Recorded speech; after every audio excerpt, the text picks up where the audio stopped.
La France s'est dotée d'une véritable politique nutritionnelle de santé publique il y a maintenant une dizaine d'années en mettant en place un programme de santé publique, le Programme national nutrition santé. Alors toutes les actions ou mesures qui sont mises en place dans le Programme national nutrition santé s'appuient sur des recommandations qui ont été faites par un comité d'experts très large qui a analysé les faits scientifiques et qui les a traduits en recommandations pour le grand public, c'est-à-dire qu'ils soient compréhensibles. Chaque consommateur a la possibilité, par ses choix alimentaires, de jouer un rôle important par rapport à la qualité de sa santé.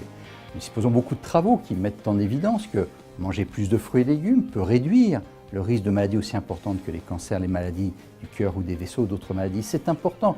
On peut diminuer 10, 20 ou 30% le risque de ces maladies simplement par nos choix alimentaires.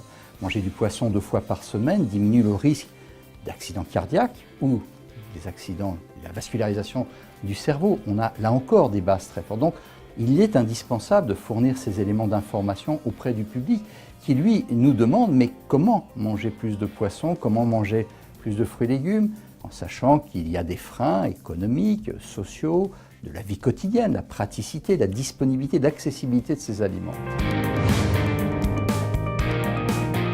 Pour tendre vers ces recommandations de santé publique qui sont utiles à la santé, il faut fournir aux consommateurs les moyens de comprendre, de connaître, mais également de traduire ces recommandations dans leur vie quotidienne. Il ne s'agit pas simplement de fournir des slogans, il faut qu'on donne des moyens pratiques. Et c'est là que les formes d'innovation, comme les conserves ou les surgelés, peuvent être des alternatives. Bien sûr, les produits frais, tout à fait d'accord, mais lorsqu'ils sont inaccessibles ou lorsqu'ils freinent la consommation de ces aliments pour diverses raisons, les conserves offrent à la fois l'intérêt d'un produit de bonne qualité nutritionnelle, d'aussi bonne qualité nutritionnelle pour les poissons, les légumes par exemple, que les formes fraîches. Ce sont des produits qui sont disponibles toute l'année, ce sont des produits qui sont pratiques, qu'on peut stocker chez soi, sortir au dernier moment.